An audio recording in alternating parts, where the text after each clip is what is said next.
when you pitch that way, when you're saying, hey, we do all these different things, there is going to be homeowners that just say, there's no way these people are good at each one of these. I'm not going to work with them. You're Yeah, probably losing jobs because of that, right? yeah, you're taking away the specialization and the confidence and the trust from that person because there's no how many people do you have working for you? And then so the two things happen. They either think you don't have excellent crews. That's one thing, or they're gonna think you're too high. Your price is too high. You have 50 people working for you, and I'm paying for these 50 people. I don't want to do that. Like it totally defeats the purpose in all forms and fashion. Hmm. Like this is why I see a lot of custom home builders who are essentially doing this. They have all these crews that work for them. They just don't make that much money. Hmm. I know them. I know them personally, and they're telling me what they're making on these like $1 million+ homes even with cost plus, it all sounds great. But at the end of the day, the homeowner gets pissed. They don't pay their bill. There's so many reasons going back to what I said in the beginning. You're there for longer than one day. Yeah. They start to hate you. So we have our pros, but those aren't even looking that great I right just now. don't think that there's that. I don't think there's a What pro. the cons? I Let's go over the cons though. So there's not really a pro, but there's those are the closest thing we have to pros. So then, but we have our cons, which is really hard to protect profit, right?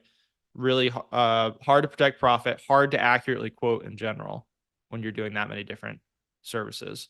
Um, with the longer you're at someone's house, the more things go wrong, right? Or longer you're at a job site. So you want to minimize your time on a job site. What else? What are the other cons here? those are pretty good ones. That's Those are, enough for me. I mean, yeah, that's fair.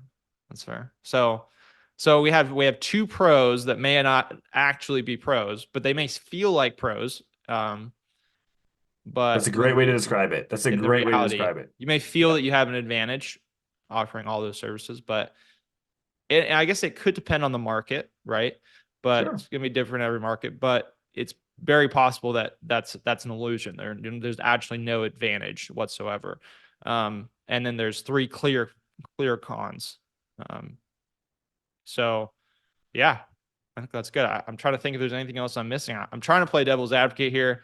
Um, and think about I guess maybe one of the other things I might bring up is what if I'm truly a general contractor? So my thing is I think you brought up home builders. So it's like, hey, we don't actually do any of the work ourselves. Like we're upfront with that with customers. Our thing is that we're going to help you design the property that you want, the outcome that you want, and then we're going to oversee hiring all of the subcontractors that are going to do the work. I feel like it's a very different business model than just being a contractor that focuses on a specific service. So I don't know how much experience you have with that, but I feel like does that model work? Like, can you make that model work and be profitable with that model? And in that scenario where you're truly just a GC or a home builder, does it um, does it make sense in that environment? Or in your I opinion, mean, is I that have just been not a that. good I have model? been that before. I've You like done you went major that direction. renovations. Yeah, I've done major renovations just like that. You know, very, very significant time number of trades. I just think that if your goal is to make profit and to have more free time and to have less stress, focus on one thing. That model works because those guys, it seems like those guys don't understand the retail model of home services. They just don't get it. I talked to them about it. They're like, how do you make this work?